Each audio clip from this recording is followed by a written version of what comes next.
Hello everyone, आप सबका स्वागत है मेरे चैनल पे that is educate modern India. और आज हम लोग द हिंदू के text and context of 10th अप्रैल को डिस्कस करेंगे।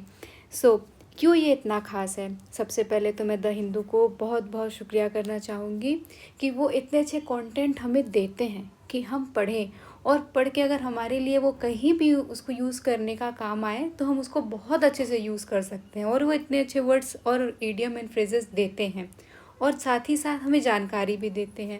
तो हमें द हिंदू को ज़रूर पढ़ना चाहिए एज अ स्टूडेंट, और एग्ज़ाम्स में भी इनसे रिलेटेड क्वेश्चंस देखने को मिलता है। आज के द हिंदू में क्या दिया है, आइए हम थोड़ा नज़र डालते हैं बुलेट पॉइंट्स पे। तो know your English section from text and context as I have already mentioned here, you can see. तो इस जब सेक्शन में आप जाओगे तो वो न्यूज़पेपर आपको इस तरीके से दिखेगा। आज पेज नंबर 11 पे आपको यहाँ पे ये दिखेगा, पेज नंबर 11 पे। इसके टेक्स्ट एंड कॉन्टेक्स्ट वाले सेक्शन में जब आप जाओगे तो साइड में आपको आप देख सकते हो, आपके राइट हैंड साइड में आपको यहाँ पे देखने को मिलेगा ये वाला सेक्शन, ठीक है। नो योर इंग्लिश सेक्शन मिलेगा। तो यहाँ पे जब आप रीड करना शुरू करोगे, ट्रस्ट मी, आप रुकोगे नहीं, लगातार इसको आप पढ़ोगे। बहुत ही इंटरेस्ट कहते हैं ना जिसको, उसके साथ आप पढ़ोगे, रुकोगे नहीं। इतनी अच्छी बातें यहाँ पे लिखी रहती है। चलो आगे बढ़ते हैं और जानते हैं कि हमें आज पढ़ना क्या है। खैर, हमें आज क्या पढ़ना है? आज है जो एडियम दिया है, आज का एडियम है वो क्या है? बाइट द बुलेट, मतलब कड़वा घूंट पीना या मुश्किल का डटकर सामना करना। मुश्किल है, उससे आप भाग नहीं सकते हो। जो भी परिस्थिति है उसको फेस करना ही करना है आपको, चाहे दर्द कम करके करो या उसको एक्सेप्ट करके करो। It's inevitable, you can say. ऐसे सिचुएशंस को ही क्या कहते हैं? Bite the bullet. अभी हम लोग डायग्राम और फोटोज़ के माध्यम से भी जिसको कहते हैं पिक्टोग्राफी के माध्यम से हम लोग समझेंगे, जिससे कि आप कभी नहीं भूलोगे। जहाँ भी आएगा आँख मूंद के आप तुरंत ऑप्शन देखोगे, तुरंत टिक लगा दोगे, ठीक है। और नाउन के रूल 4/1 क्या है ये, कब प्लूरल होगा, सिंगुलर होगा, क्या होगा, अभी देखेंगे। पिक्चर से एकदम याद करा दूंगी मैं।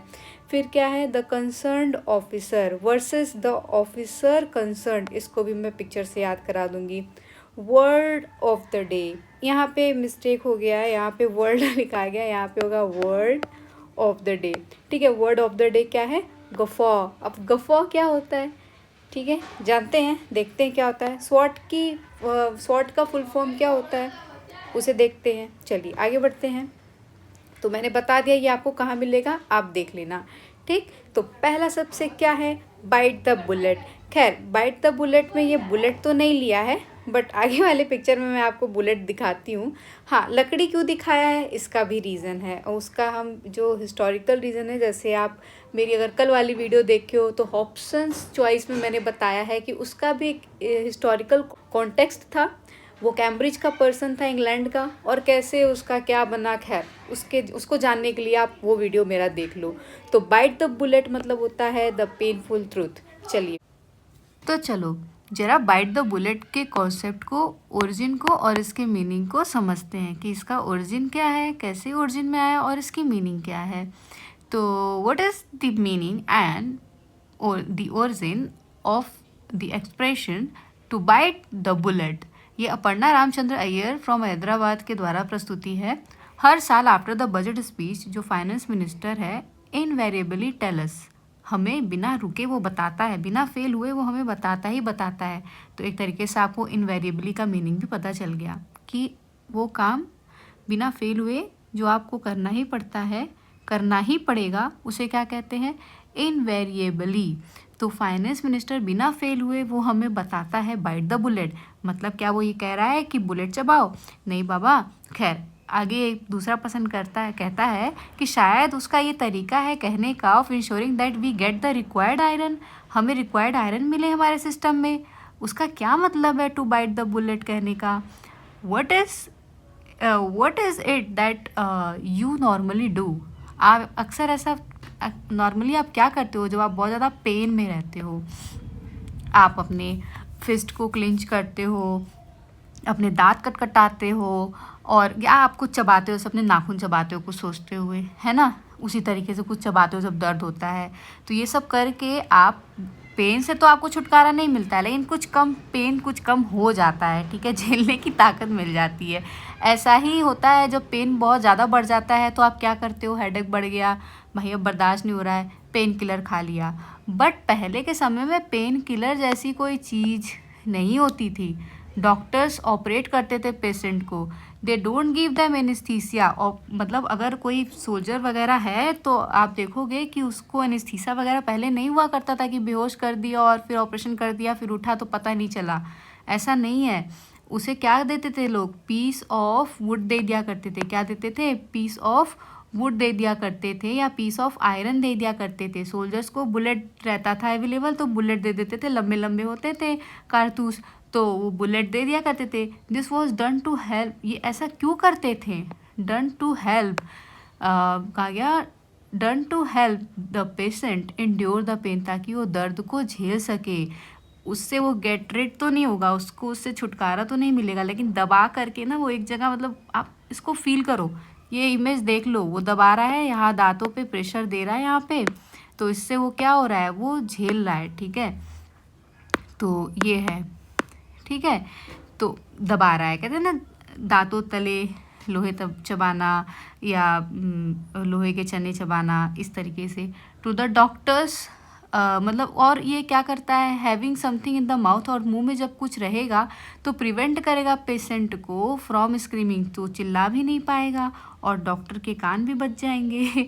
तो ड्यूरिंग वॉर में जब सोल्जर्स को ऑपरेट किया जाता था तो डॉक्टर ऐसा उनको क्या करते थे, दे देते थे, यू गेस्ड इट, कि उन्हें बुलेट दे देते थे कि लो बुलेट चबाओ, a bullet to bite on. So when someone और यू आस्क यू, कोई कि bite the bullet, they want you to accept something difficult or unpleasant and endure it, ठीक है, उसको झेलो, उसको एक्सेप्ट करो, in other word to put up with a bad situation. तो उसी तरीके से मैंने यहाँ हिंदी में भी समझा दिया, इतिहास भी बता दिया, आप पढ़ सकते हो। किसी कठिन, अप्रिय या दर्दनाक स्थिति को मजबूरी में साहस के साथ स्वीकार करना और उसे झेलना। जैसे मेरे बैकग्राउंड में थोड़ा नॉइज़ आ रहा है, मैं कोशिश कर रही हूँ कि नॉइज़ ना आए, but you have to bite the bullet. खैर यहाँ कोई पेन तो नहीं है, बट इस सिचुएशन को यू हैव टू बेयर। और अगर क्लास अच्छी लग रही है तो प्लीज़ कीप वॉचिंग। आगे बढ़ते हैं।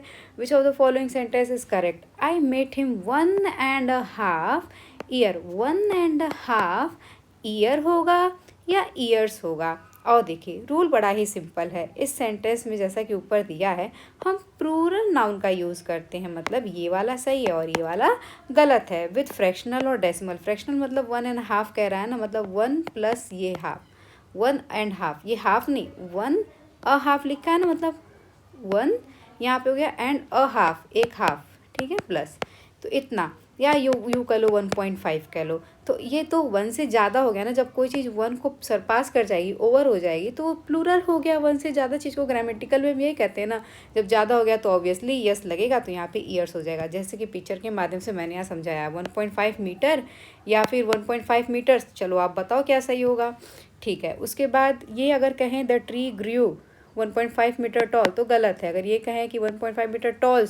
मीटर्स टॉल, तो ये सही है, क्योंकि 1.5 ग्रेटर है 1 से, इसीलिए मीटर नहीं होगा, मीटर्स हो जाएगा। एड 1.25 कप ऑफ फ्लावर, नहीं कप नहीं, कप्स ऑफ फ्लावर हो जाएगा। 1.25 नाउन जो है वो प्लूरल हो जाएगा। ये नाउन है ना, अंडरस्टूड ना बच्चा लोग, आई होप समझ में आ रहा है। नहीं समझ में आ रहा है कमेंट में बोलो, जो भी आपको दिक्कत आ रही है बताओ, ताकि मैं और आपके लिए अच्छे से अच्छा प्रेजेंटेशन प्रेजेंट कर सकूँ, ठीक है। नेक्स्ट जैसा कि था द कंसर्न्ड ऑफिसर होगा या ऑफिसर कंसर्न्ड, ये थोड़ा एक अच्छा टॉपिक है, इस पर थोड़ा ध्यान दीजिएगा। हाँ, क्या है डिफरेंस दोनों में, क्या यहाँ कोई डिफरेंस है दोनों में? हाँ डिफरेंस है। जब हम बात करते हैं कंसर्न्ड ऑफिसर की, तो असल में आप बात कर रहे हैं उस ऑफिसर के बारे में जो चिंतित है। देखो यहाँ सिखाया है ना, द कंसर्न्ड ऑफिसर, ये ऑफिसर क्या है, सिचुएशन के बारे में कंसर्न है। ट्रेन गिर गई है या जो भी हो गया, ऐसे पुलवामा अटैक हुआ था, तो उस वक्त बड़े बड़े ऑफिसर, सेंट्रल मिनिस्टर्स, ये सब क्या थे, कंसर्न थे। The concern centre, the concern officers, understood. The concern officer, एक पर्सन है तो कंसर्न ऑफिसर हो जाएगा। The man is concern, the man is concern और वरीड अबाउट समथिंग, तो वहाँ क्या लगेगा, द कंसर्न ऑफिसर। अंडरस्टूड। बाद में नाउन आएगा, कंसर्न पहले आ जाएगा। व्हेन देयर इज़ अ, जैसे कि सिचुएशन दे दिया है, when there is a plan, train है, कोई भी एक्सीडेंट हो जाता है फ्रेंड के साथ, तो ऐसा कुछ, ठीक है। जब आप लेकिन बात करते हो officer concern, the officer concern, second scenario, तो असल में आप बात कर रहे हो ऑफिसर जो कि इंचार्ज है उस पर्टिकुलर डिपार्टमेंट का या सेक्शन का, मतलब जो ऑफिसर उस चीज़ का इंचार्ज है, the officer concern, the officer related, concern की जगह आप क्या रख लो, रिलेटेड टू दैट डिपार्टमेंट, उसे ही हम क्या कह रहे हैं, द ऑफिसर कंसर्न कह रहे हैं, ठीक है। फॉर एग्जांपल अगर जैसे आपको जाना है सैनिटेशन डिपार्टमेंट में, तो आप मिलोगे उस ऑफिसर, जो ऑफिसर उसका हेड होगा उससे मिलोगे, ठीक है, द ऑफिसर कंसर्न हो जाएगा। अदर वर्ड में आप उस ऑफिसर से मिलोगे जो उस डिपार्टमेंट से डील कर रहा है मैटर जिसमें आप इंटरेस्टेड है। समझ में आया? बहुत अच्छा टॉपिक है। द कंसर्न ऑफिसर मतलब कि कोई वरीड है पर्सन, उस और वो मतलब कंसर्न्ड है उस, और मतलब सिचुएशन से वरीड है देख करके, तो कंसर्न कर रहा है वो officer, worried officer, the worried officer, ऐसे the concern officer, the worried officer याद कर लो, state of anxiety or worry. The officer concern मतलब the official in charge. Okay, I hope ये क्लियर हो गया होगा, ध्यान से एक बार देख लेना। चलो आगे बढ़ते हैं। यहाँ पे मैंने फ़ोटो लगा दी है, आपको पीडीएफ चाहिए तो प्लीज़ कमेंट करिएगा, पीडीएफ आपको मिल जाएगा। आज मैं पीपीटी से ही पढ़ा रही हूँ, ठीक है। चलो, वर्ड ऑफ द डे क्या है भाई? गुफा। क्या है गुफा? तो इसको गुफा नहीं बोलेंगे, गुफा। देखो ये बात बोली आपको हंसी आई होगी, है ना, तो burst of deep loud heartily laughter, हंसना, खिलखिला के हंसना, किसी की ऐसी ठहाकी बातें सुन करके, इंटेंशनली नहीं हंसना, बस हंसी आ जाए ऐसी बातें सुन के, तो इन्हीं को क्या कहते हैं? गफा। तो गफा, ओके। और सिनोनिम्स क्या क्या? चिकल, गिगल, कैकल, ऐसे वर्ड्स। तो शॉर्ट का एक ये एक्रोनिम है, ठीक है, एब्रीवेशन कह सकते हो। इसका फुल फॉर्म क्या होता है? Strength, weakness, opportunities and threats. ये जो होते हैं, फॉर्मूला यूज़ होता है मार्केटिंग एनालिसिस में, एनालिसिस करते हैं इस, जैसे मान लो कोई प्रोडक्ट है तो इसकी स्ट्रेंथ क्या है, वीकनेस क्या है, इससे अपॉर्चुनिटीज़ क्या क्या मिलेंगी, इसके थ्रेट क्या क्या हो सकता है। जैसे प्लास्टिक है तो उसकी स्ट्रेंथ है, कुछ वीकनेस है, उससे कुछ अपॉर्चुनिटी है, लेकिन उससे थ्रेट भी तो है एनवायरनमेंट को, ठीक है। इन सब चीज़ों को देखते हुए नेक्स्ट हम कैसे करें किसी को ग्रीट, जब उसका कोई वेडिंग एनिवर्सरी हो, बर्थडे सड्डे हो, तो देखो many happy returns of the day केवल अप्रोप्रिएट माना जाता है कि आप जब बर्थडे विश कर रहे हो तभी विश करो। ऐसा क्यों? क्योंकि मोस्टली लोग क्या कहते हैं, happy wedding anniversary, happy anniversary, both are equally acceptable. And then I have heard, मतलब ऐसा ये न्यूज़पेपर में कह रहा है कि पीपल आजकल कहते हैं many happy returns of the day, though this may strike one as being odd, ये ऑड है, सम नेटिव स्पीकर एक्सेप्ट ही केवल करते हैं।